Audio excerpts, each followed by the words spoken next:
नमस्कार। खबर फास्ट पर सवाल आपका लेकर मैं हूं भविष्य त्यागी। उत्तर भारत समेत देश के कई राज्यों में पराली जलने का सिलसिला लगातार जारी है। बीते दिन पराली जलाने के मामलों में 20 सालों का रिकॉर्ड टूट चुका है। सैटेलाइट मैपिंग के जरिए 6,800 जगहों पर पराली जलती पकड़ी गई। वहीं पराली प्रबंधन पर हरियाणा सरकार ने इस बार 137 करोड़ रुपए खर्च कर दिए। इतनी बड़ी रकम इस प्रोजेक्ट पर फूंकने के बावजूद सरकार किसानों को पराली फूंकने से नहीं रोक पा रही। प्रदेश के 3 जिले जींद, कैथल और पानीपत ऐसे हैं जो देश में सबसे ज्यादा प्रदूषित जिलों में शामिल हैं। आखिर प्रदेश में पराली प्रबंधन में चूक कहां हो रही है, इसी मुद्दे पर है आज सवाल आपका।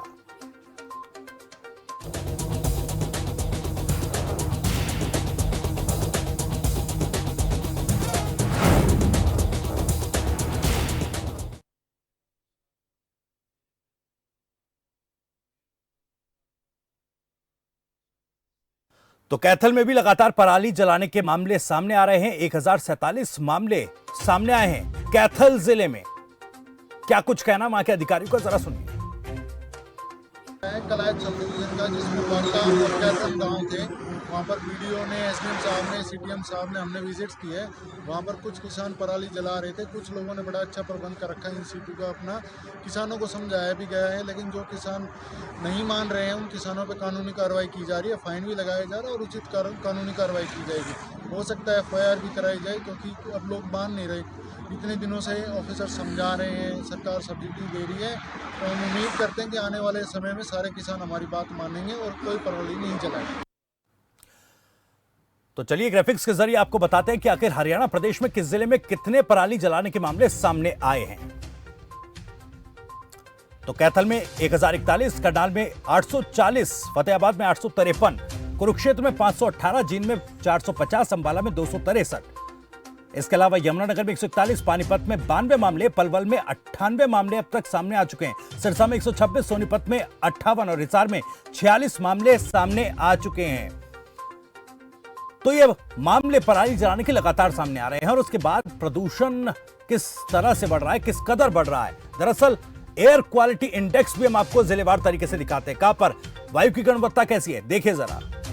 तो पानीपत में एक्यूआई इंडेक्स 416, कैथल में 410, जींद में 407, भिवानी में 347, फरीदाबाद में 380, फतेहाबाद में 334, गुरुग्राम में 340, हिसार में 355, कुरुक्षेत्र में 330, करनाल में 310, रोहतक में 329, यमुनानगर में 319 एयर क्वालिटी इंडेक्स की हम बात कर रहे हैं। सोनीपत में 315, सिरसा में 285 और अंबाला में 251।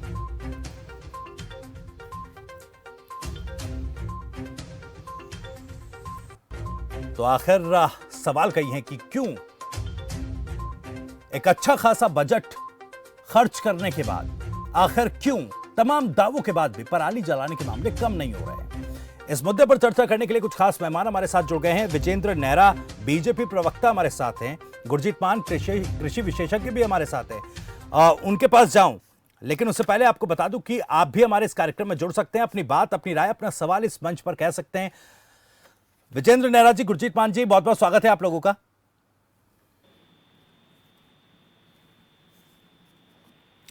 विजेंद्र मान जी, पहला सवाल आपसे। 137 करोड़ रुपए खर्च कर चुकी है इस बार सरकार, लेकिन ये मामले थम नहीं रहे, आखिर क्यों? आपने मेरे से पूछा है क्या? जी विजेंद्र नेहरा जी। त्यागी जी, देखिए, हरियाणा सरकार ने जो पराली के प्रबंध किए हैं, इस विषय में पहले के मुकाबले अगर हम तुलना करें या अन्य राज्यों के मुकाबले तुलना करें तो उसमें कहीं ना कहीं कमी देखने को हमें मिलती है जी। दूसरा, पराली प्रबंधन हेतु त्यागी जी, हमारी सरकार 1000 जो रुपए है वो प्रति एकड़ देती है उसकी व्यवस्था करने के लिए, प्रबंधन करने के लिए। इसके अलावा मैं एक चीज और आपको बताना चाहूंगा जिसपे हम सब लोगों का ध्यान बहुत कम जाता है, क्योंकि मैं खुद गाँव में रहता हूँ और इन चीजों को देखता हूँ कि हमारे हरियाणा प्रदेश के अंदर जो बासमती धान है जिसमें पानी की खपत कम होती है, या फिर बासमती की जो किस्म है, चाहे वो 11 है, चाहे वो 15 है, चाहे वो 17-18 है, चाहे वो 75 धान, इन धानों की खेती हमारे यहाँ पे ज्यादा होती है। हमारे हरियाणा पर 11 की खेती होती है बासमती की, जो बहुत कम पानी खाता है और उसकी पराली को पशु बड़े चाव खाते हैं। और 5,000 रुपए प्रति एकड़ में व्यापारी खेत में से ही पराली को ले जाता है, तो पराली बनाने की उसमें नौबत आती है थर्मल धान, जबकि थर्मल धान कि पराली 2000 एकड़ में खेत में से बिक जाती किसान की, लेकिन फिर मोस्टली जो परमल धान बोने वाले किसान उसको कई बार वो चलाने का काम है। तो हमारे यहाँ पे परमल धान बोया ही पहुंच जाता है। और हरियाणा सरकार का प्रयास है कि इस बार लगभग 1 लाख एकड़ जमीन ऐसी थी कि जहां पर पिछली बार धान लगाया गया था, और हरियाणा सरकार के इस बार प्रयास के कारण, क्योंकि हमने 7,000 रुपए प्रति एकड़ धान की अगर कोई और फसल लगाता है तो उसको हमने प्रोत्साहन राशि देने का काम के कारण लगभग 1 लाख एकड़ ऐसी थी कि जहां पर धान इस बार कम लगा है। दूसरा, सरकार ने पराली प्रबंधन के लिए लगभग 700 करोड़ रुपए का कुल बजट का जो प्रावधान था, उसमें से 133 करोड़ रुपए आपने अभी जानकारी दी। हम नहीं ठीक है सर, मैं इस पर आऊंगा। आप बात कर रहे हैं लगातार, जो आप बता रहे हैं कि हरियाणा सरकार क्या कर रही है। हरियाणा सरकार प्रोत्साहन योजना भी चला रही है, 50 से 80% तक सब्सिडी भी दे रही है उन मशीनों पर जो कि इसे जो सरकार की तरफ से व्यवस्था की गई है। लेकिन एक ये मैं पूछना चाहूंगा, आपने कहा कि पिछले सालों की अगर बात की जाए या फिर और राज्यों के मुकाबले अगर बात की जाए, देखिए पिछले साल का जो आंकड़ा है 4536 मामले सामने आए थे, लेकिन अब तक 5200 स्थानों पर इस बार पराली जलाने के मामले रिपोर्ट हो चुके हैं सर।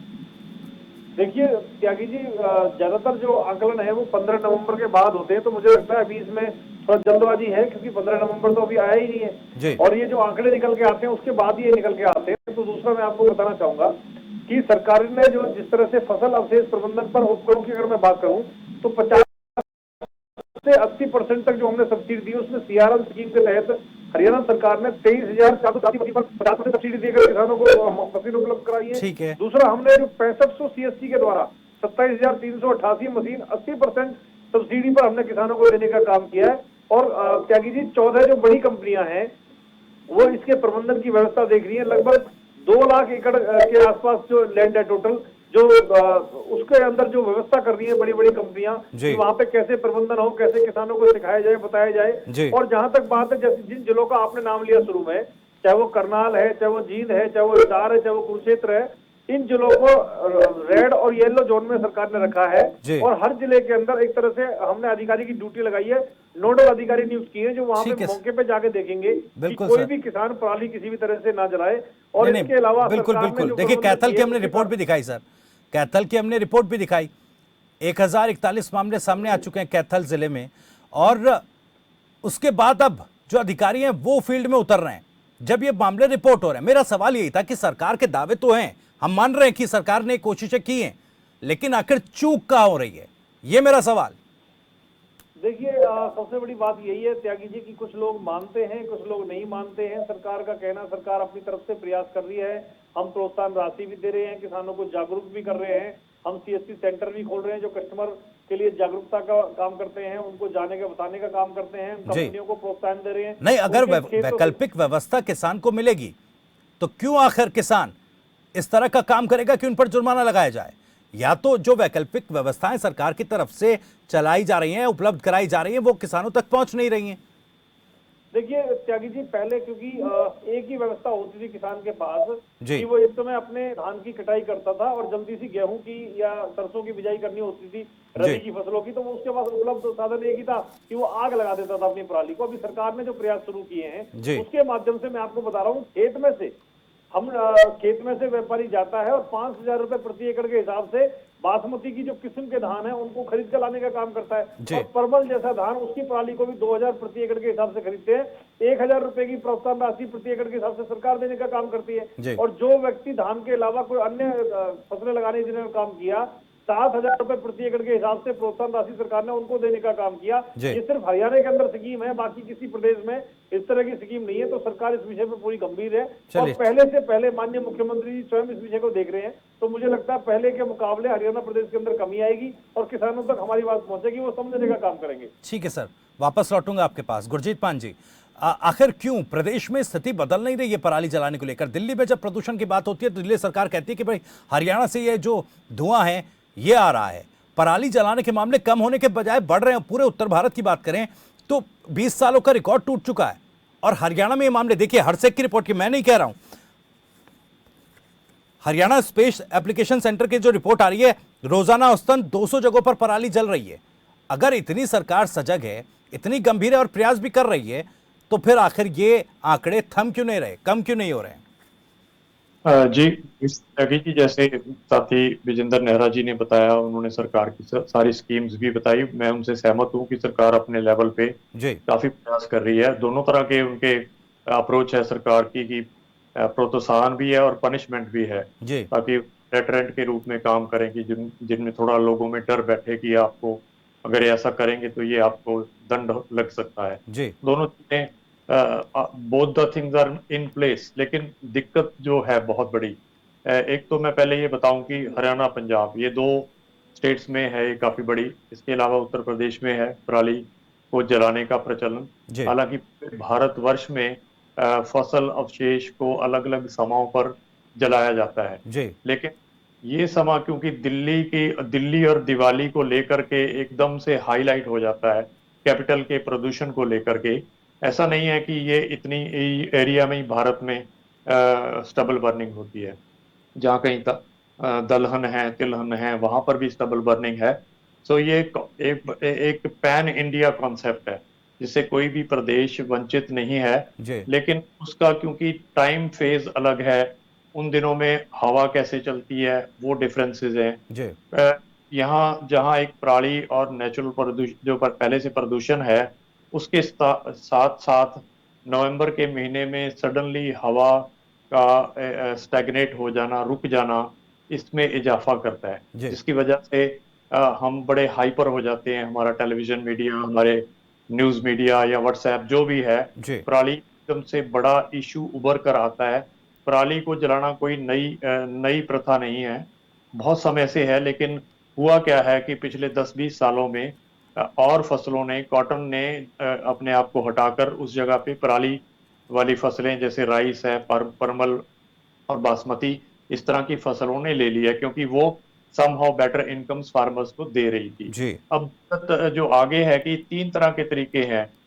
एक तो इसको हॉट बर्न तरीका जो कहते हैं कि अब फसल अवशेष को हटाने के लिए आप इसको जला दीजिए।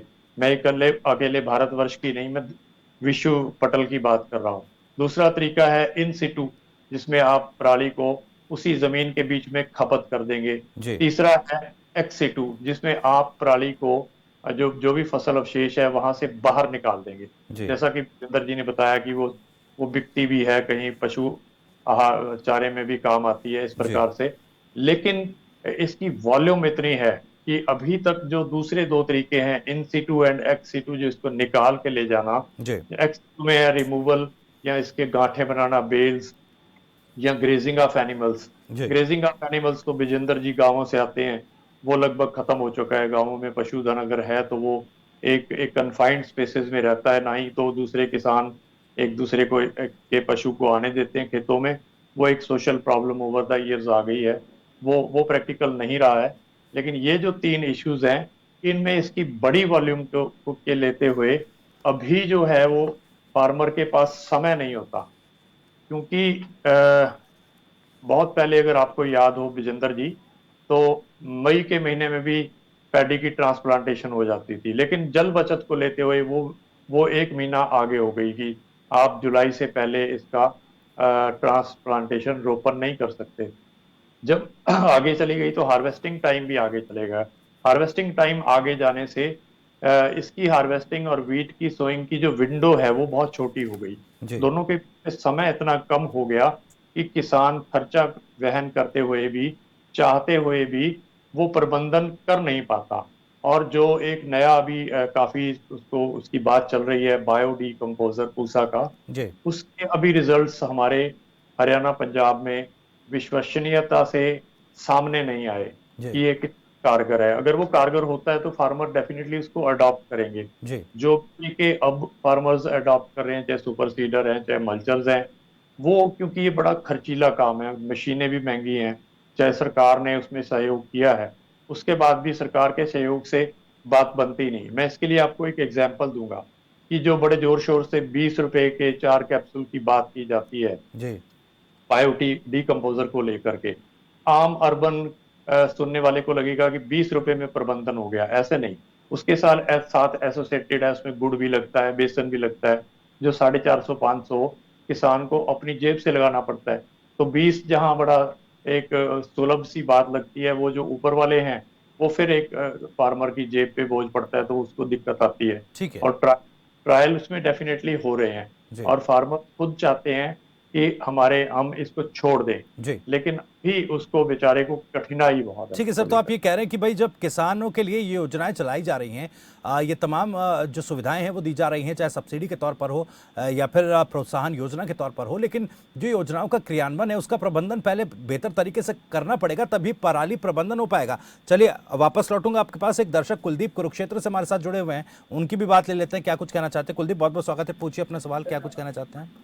हेलो जी सर जी, मैं ये जानना चाहता हूँ कि जो पीपली से, हेलो, हाँ जी सर। पीपली से बीड़ मथाने तक लाइटें लगी जी, पूरे तक ये एक्सीडेंट होते हैं कि 3 साल हो गए जी लाइट बिना जी, आज तक लाइट नहीं पड़ी जी, सुधा पीछे खा गया जी बिजली का सब हवा है जी। कुलदीप जी, आज पराली पर हम बात कर रहे हैं, पराली प्रबंधन को लेकर बातचीत कर रहे हैं। अगर इस मुद्दे पर इस पर आप कोई राय देना चाहते हैं, कोई सवाल पूछना चाहते हैं तो स्वागत है हाँ आपका। जी, नहीं जी, सुधा पीछे खा गया जी, लाइट के लगे गए, बढ़िया नहीं है एक साल भी, मैं तक कलेक्शन कराए।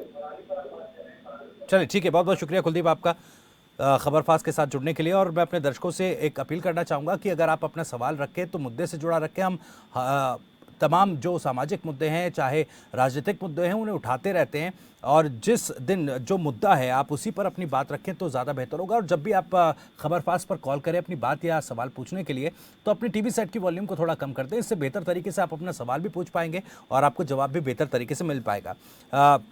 विजेंद्र नेहरा जी, आपके पास आ रहा हूँ। देखिए, इसमें कोई शक नहीं है कि हरियाणा सरकार सक्रिय है, काम कर रही है, योजनाएं ला रही है, लेकिन जिस तरह से गुरजीत मान जी भी कह रहे थे कि कुछ सामाजिक परेशानियां भी हो जाती हैं, सोशल प्रॉब्लम्स आती हैं किसानों के बीच भी, लेकिन क्या योजनाओं का क्रियान्वयन और प्रबंधन बेहतर तरीके से होगा तभी ये पराली प्रबंधन का जो एक समस्या हमारे सामने बनी हुई है, ये इसका निपटान हो पाएगा? क्रियान्वयन में थोड़ी कमी है क्या?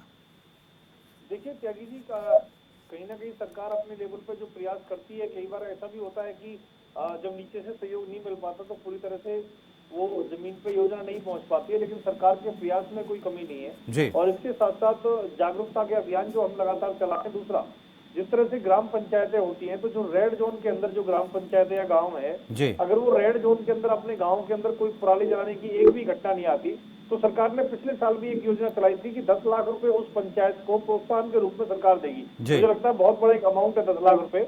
और पराली का जो उपयोग है, हमने त्यागी जी वो बिजली बनाने के काम में भी शुरू किया है। इसमें हमने जो लगाए हैं वहाँ पे संयंत्र, चाहे कुरुक्षेत्र है, कैथल है, फतेहाबाद है, जींद है, यहाँ पे बिजली संयंत्र हमने लगाए जो पराली के कारण से वहाँ पे बिजली बनाने का हम काम करेंगे। सरकार के प्रयासों से लगभग 60 से 70%, जैसे अभी बताया गुरजीत जी ने, कि पहले तो किसान के पास एक ही विकल्प था कि जल्दी से अपने धान की पराली को जला के और वो रबी की फसल की खेती करते थे। अब किसान ने बेचना भी शुरू किया है, प्रोत्साहन राशि के रूप में धान की जगह दूसरी फसलों को बोना शुरू किया है। तो सरकार इसमें जो नहीं मानते उन पर कार्रवाई भी करती है, उन पर मुकदमा दर्ज होता है, कार्रवाई होती है।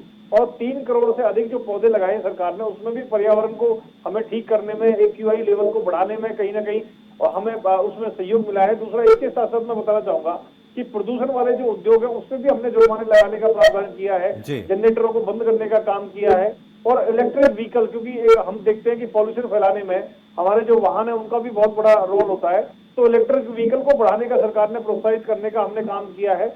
और जगह जगह देखिए पानी, अब तो मशीनें ऐसी तरह की आ रही है, मैं फरीदाबाद जिले में रहता हूँ, हमारे यहाँ पे नगर निगम ने ऐसी ऐसी मशीनें ली है कि जो पेड़ पौधे होते हैं जब उनके ऊपर डस्ट बहुत ज्यादा इकट्ठी हो जाती है तो पानी से उनका छिड़काव करना, गाँव के अंदर जा जाके जागरूकता अभियान चलाना, इस तरह से जो सारी चीजें हैं वो सरकार ने इस अभियान में ध्यान दिया है। और मुझे लगता है इसमें कहीं ना कहीं सफलता भी हमें मिल रही है, लेकिन जितना सफलता मिलनी चाहिए थी अपेक्षाकृत उतना नहीं मिल पा रही है, ये एक चिंता का विषय है। तो मेरा निवेदन है आपके माध्यम से सभी किसान भाइयों से कि वो भी इसमें सहयोग करें अपना, क्योंकि अगर ठीक है सर, ठीक है, आपकी बात मैं मान रहा हूँ, मैं दिक्कत होगी जी। ठीक है, मैं दो मत नहीं हूँ आपकी बात से, लेकिन मैं बात ये पूछ रहा हूँ कि आखिर ये किसानों तक पहुँच क्यों नहीं पा रहा है। अच्छा, उस पर चर्चा करेंगे हम। एक कॉलर हमारे साथ राम शर्मा कालका से जुड़ गए। राम, बहुत बहुत स्वागत है, पूछिए अपना सवाल। हाँ जी, नमस्कार जी। जी नमस्कार। हाँ, मैं बात टीवी जो लाइव आप दिखाते हैं इसका शुक्रिया अदा करता हूँ, ये बहुत अच्छी बातें करते हैं और डायरेक्ट पब्लिक से जोड़ते हैं जी। मैं आपको ये कहना चाहता हूँ, जैसे क्या है, एक गांव है या पंचायत स्तर पे हमने पॉल्यूशन नहीं करना, उसके लिए उनकी प्रॉपर लैक ऑफ ट्रेनिंग है। हमारे यहाँ किसानों को लैक ऑफ ट्रेनिंग पूरी नहीं की गई। इसी जिस प्रकार कटाई के लिए ठेका देते हैं, इसी प्रकार कोई ठेका ऐसा होना चाहिए कि पराली को आप इकट्ठा करें और इसको जहाँ पर इसका यूज है या वहाँ इसको सेल करें, जो भी है। जैसे क्या है दूसरे देशों में जहाँ फ्रूट लगते हैं वहाँ वाइनरी लगाई जाती जी। है, ऐसी यहाँ पर मशीनें लगाई जहाँ यूज हो इसका और इसका अच्छे से प्रॉपर यूज हो। इसके लिए क्या है, हर पंचायत को जैसे पैसे भी अलग से फंड होना चाहिए इस जी। देश का, भाई हर पंचायत को इतना पैसा मिलेगा अगर वो पॉल्यूशन फ्री करती है और पराली नहीं जलाती है। जी बिल्कुल। ठीक है। गुरजीत मान जी, आपके पास आना चाहूँगा। जैसा राम बता रहे थे कालका से कि भाई लैक ऑफ ट्रेनिंग ये एक बड़ा मसला है। किसानों को शायद जो हम उसे आसान शब्दों में कहें तो भाई जागरूकता है ही नहीं। अब क्या वहाँ पर प्रशासनिक अमला फेल हुआ है? क्या व्यवस्थाएं, वो कह रहे थे कि भाई पराली प्रबंधन के जो ट्रेनिंग है वो उनको नहीं मिल पा रही है। इस पर मैं आपकी टिप्पणी चाहूँगा। ऐसा है वैश्य जी की फार्मर्स को ट्रेनिंग तो है, जी चाहे वो सरकार ने दी चाहे उनके साथियों ने जिन्होंने पहले से इसको प्रयोग शुरू कर दिया उन्होंने दी। जी लेकिन सबसे बड़ा कंस्ट्रेंट है जो एडिशनल कॉस्ट आती है जी इन सिटू मैनेजमेंट ऑफ स्टबल, उसका कम से कम 4-5 हजार एक्स्ट्रा लग जाता है। और आप समझते हैं कि आजकल का जिस तरह का इकोनॉमी का समय है उसमें ये एडिशनल खर्चा वहन करना काफी मुश्किल है। जैसा विजेंद्र जी ने कहा कि कहीं कहीं पराली की खरीद भी हो रही है, लेकिन ये सब जगह नहीं, कहीं कहीं है। जैसे एथेनॉल प्लांट्स की बात करें, जो पराली से डाइवर्सिफाइड प्रोडक्ट्स हैं, चाहे वो पावर स्टेशन हैं, उनको चलाने की बात करें, ये अभी बहुत कम है। जी जितनी वॉल्यूम में पराली का उत्पाद होता है उसके मुकाबले में अगर सिरसा फतेहाबाद की बात करें तो यहाँ तो ना एथेनॉल प्लांट है ना ही कोई पावर प्लांट है इस तरह का। जी सेकेंडली, एक मैं यहाँ बात ये भी कहना चाहूंगा कि जो पराली से पावर जनरेट होगी वो भी तो पोल्यूशन करेगी ना।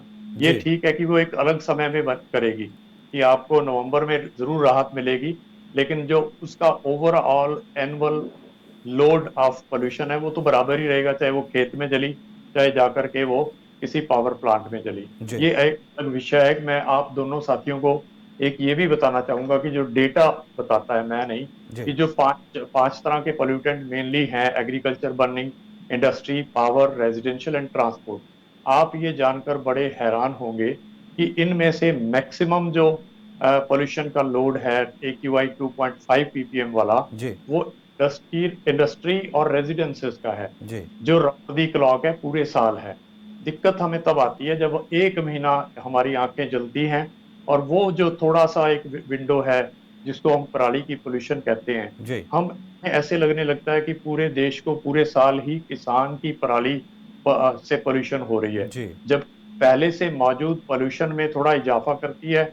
और क्योंकि पराली की जो बर्निंग है इसका एक खास कलर है, उसकी वजह से भी लोगों को एक विजुअल इफेक्ट मिलता है कि देखो कितनी भयंकर आग लग गई। जी सेकेंडली, आप जैसे विजेंद्र जी ने तो खेत चलते देखे हैं, खेत लंबा चौड़ा होता है लेकिन उसमें जो बायोमास का वेट है वो बहुत कम होता है। जी इंडस्ट्री का फुटप्रिंट ऑन लैंड बहुत छोटा है, जी लेकिन उसका जो पॉल्यूशन का आउटपुट है वो बहुत बड़ा होता है जी इंडस्ट्री। ये क्वांटिटेटिव और क्वालिटेटिव एनालिसिस ऑलरेडी किया हुआ है। तो इसमें ब्लेम गेम बहुत बड़ी है कि दिल्ली और NCR के जितने खुद के पाप हैं, द सिंस ऑफ दिल्ली, जी उनको तान के सर में डाल के फोड़ दिया जाता है कि ये सारा दिल्ली में जो पोल्यूशन है जी इसकी वजह केवल किसान और किसान की पराली है। जी ऐसा नहीं है। जैसे आपने अवेयरनेस की बात की, जी तो अवेयरनेस ये भी बनती है कि गवर्नमेंट चाहे हरियाणा की है, चाहे पंजाब की है, चाहे दिल्ली की है, चाहे सेंट्रल गवर्नमेंट है, वो ये आंकड़े भी ठीक ठीक बताए कि अकेला किसान ही नहीं है जो पाप कर रहा है, जी ये बाकी इंडस्ट्री भी है, ट्रांसपोर्ट भी है। और जी आप हैरान होंगे कि ट्रांसपोर्ट की और एग्रीकल्चर का जो फुटप्रिंट है पॉल्यूशन का, जी पूरे साल का वो लगभग बराबर है। जी लेकिन बीच में जो इंडस्ट्री, पावर और रेजिडेंशियल पोल्यूशन है जी वो इनसे कई गुना ज्यादा है, जिसको कोई मेंशन नहीं करता। जी ये भी पॉसिबल है कि आप एक महीने के लिए कंस्ट्रक्शन इंडस्ट्री और दूसरी पोल्यूशन इंडस्ट्री को बंद कर दें, जो जो जिसमें कंटिन्यूस प्रोसेस नहीं है, जी जिसका प्रोसेस रोका जा सकता है, ताकि तब जब तक पराली का कंप्लीट प्रबंधन नहीं होता जी तब तक लोगों को राहत मिल सके। ठीक है सर। एक दर्शक हमारे साथ इस बीच जुड़ गए, शिवराज सिंह हमारे साथ हैं। शिवराज, बहुत बहुत स्वागत है, पूछिए अपना सवाल। हेलो जी पूछिए अपना सवाल।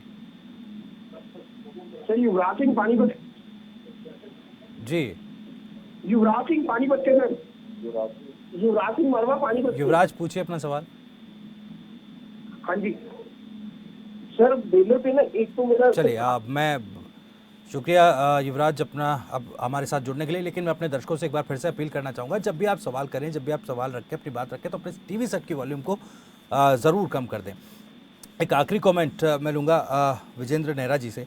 विजेंद्र नेहरा जी, तमाम पहलुओं पर हमने बात की और गुरजीत मान जी ने भी वो तमाम पहलू बताया कि पॉल्यूशन के लिए केवल ये पराली ही जिम्मेदार नहीं है, और भी कई अन्य कारण हैं, लेकिन पराली की जब बात आती है और इन महीनों में खासकर नवंबर का जब जिक्र हो रहा है, तो ये ऐसा लगता है सभी को, ये एक मैसेज जाता है कि भाई पराली की वजह से, किसानों की वजह से ये हो रहा है। लेकिन अवेयरनेस की हम बात कर रहे थे, अवेयरनेस में कहाँ चूक हो रही है क्या? क्योंकि देखिए, पराली का मसला अगर सुलझाना है तो सरकार और किसानों के समन्वय की बहुत ज़्यादा ज़रूरत है, और उस समन्वय के बीच एक ब्रिज बनेगा, वो प्रशासनिक अमला है। तो कहीं ना कहीं ये मैनेजमेंट फेलियर हो रहा है क्या? देखिए त्यागी जी, गुरजीत जी ने बिल्कुल ठीक कहा कि अकेला पराली जो प्रदूषण फैल रहा है उसके लिए जिम्मेदार नहीं है जी। पहले हम देखते थे कि जब सड़कें कच्ची होती थी तो उसपे धूल मिट्टी उड़ती रहती थी, तो हमारी सरकार ने बहुत ध्यान दिया है।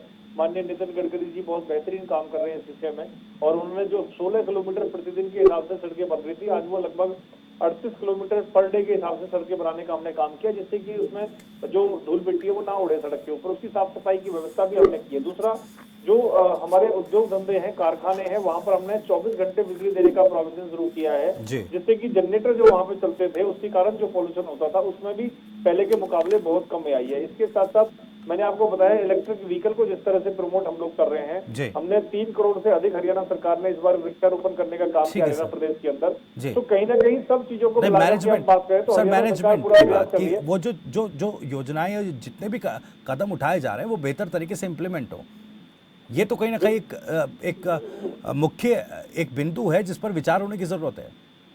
त्यागी जी, देखिए माननीय मुख्यमंत्री जी स्वयं इस विषय को मॉनिटरिंग कर रहे हैं, और मुझे लगता है इसमें जल्दी ही और भी अच्छे परिणाम हमें देखने को मिलेंगे। और इसमें पहले से सरकार ने बहुत कमी लाई अपने प्रयासों के कारण, और इसमें मेरे निवेदन किसान भाइयों से कि वो इसमें सहयोग करें अपना। आजकल जो बासमती की किस्म के धान है उनकी पराली बिक जाती है खेत में 5,000 रुपए लगभग प्रति एकड़ के हिसाब से। मेरे गांव में तो आम बिक रही है, सागरपुर गांव में, फरीदा जिले में, तो वो अपनी पराली को बेच दें, या फिर वो परमल धान की जो पराली है उसको भी बेचने का काम करें, और सरकार 1,000 रुपए प्रति एकड़ के हिसाब से जो दे रही है उसको भी ले, और 7,000 रुपए सरकार जो देती है धान नहीं बोने पे दूसरी फसल में उसको भी प्राप्त करें। तो किसान को तो लाभ ही लाभ है हर स्थिति में। जी चलिए ठीक है, मेरे पास वक्त खत्म हो रहा है। बहुत बहुत शुक्रिया विजेंद्र नेहरा जी हमारे साथ जुड़ने के लिए। गुरजीत मान जी, आपने भी खबरपास के लिए वक्त निकाला और अपनी तमाम महत्वपूर्ण बातें कही। बहुत बहुत शुक्रिया आप दोनों ही मेहमानों का। तो पराली पर सियासत भी होती है, सवाल भी खड़े होते हैं, लेकिन सबसे महत्वपूर्ण बात यह है कि जो सरकार की तरफ से कदम उठाए जा रहे हैं वो कितनी सक्रियता के साथ और कितने बेहतर तरीके से